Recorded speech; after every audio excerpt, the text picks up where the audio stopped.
parole aux associations.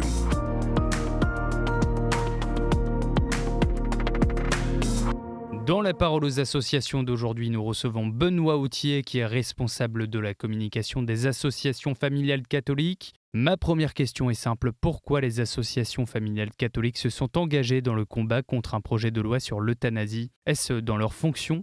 Oui, alors voilà, pour vous répondre, il faut revenir à la raison d'être des associations familiales catholiques. Alors sans entrer dans le détail des statuts, ce qui différencie les AFC des autres associations familiales, c'est que nous prônons le modèle de la famille issu de la pensée sociale de l'Église, qui dit que la famille est, je cite, une communauté de vie et d'amour.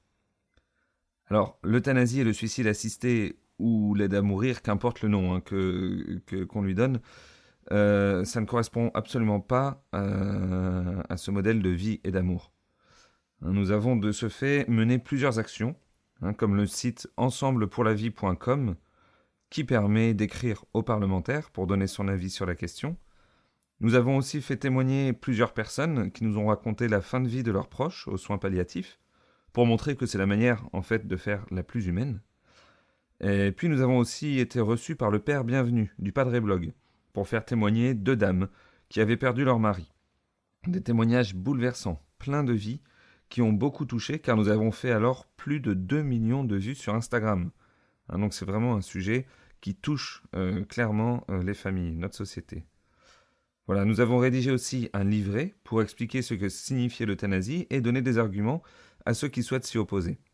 À cette occasion, l'influenceur catholique Le Cateau de Service a dédié une vidéo sur YouTube pour en parler. Mais ce n'est pas tout. En juillet dernier, je suis allé interviewer des soignants en Belgique qui vivent de près les conséquences de la loi sur l'euthanasie. Donc cette loi, là-bas, est en place depuis 2002. Nous l'avons présentée aux journalistes, puis lancée sur YouTube. Il est aujourd'hui accessible sur notre chaîne Les AFC en vidéo. Mais qu'est-ce que nous apprend réellement ce documentaire qu'on ne sait pas déjà ? Eh bien, cela me permet de rebondir sur votre première question, qui est la place de la famille en fin de vie est d'une importance cruciale. Voilà, cette communauté de vie est une force pour quiconque se trouve dans le besoin. Être en fin de vie, c'est être dans le besoin et notamment dans le besoin des autres. Voilà, dans ce documentaire, non seulement les soignants le disent, mais ils nous apprennent ceci. L'euthanasie ne supprime pas les souffrances, elle les déplace sur les proches et les soignants.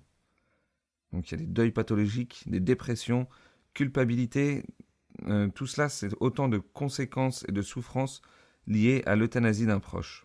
L'un des intervenants, Eric Vermeer, appelle cela le syndrome du survivant, c'est-à-dire des personnes qui ont été partie prenante d'une euthanasie et qui se retrouvent dans un deuil pathologique grave. Voilà, ce deuil est assimilé en fait à une dépression, si vous voulez. C'est une souffrance qui s'étale sur des années et des années. Alors, heureusement, toutes ces souffrances peuvent être évitées. Il y a entre 2 à 5% de douleurs dites réfractaires, y compris les douleurs neurogènes, donc celles qui touchent les nerfs. On apprend aussi du coup que pour améliorer la qualité de vie d'un patient, donc en fin de vie, on peut faire des sédations dites temporaires. Donc c'est-à-dire endormir le patient pour quelques heures, pour une nuit ou plusieurs jours. Et en effet, la souffrance a une valeur émotionnelle, on le sait maintenant, et ces sédations permettent au patient de reprendre souffle. Mais en revanche, voilà, il y a un manque de formation chez les médecins et aussi un manque de moyens auxquels il faut pallier en priorité. Voilà, c'est la conclusion de ce film. Les soins palliatifs sont la seule solution humaine et efficace en fin de vie. C'est entendu, Benoît Autier, pour vous les soins palliatifs sont la seule solution humaine et efficace en fin de vie. Je rappelle que vous êtes responsable de la communication aux associations familiales catholiques. Pour plus d'informations, rendez-vous donc sur le site afc-france.org. Très belle journée à vous.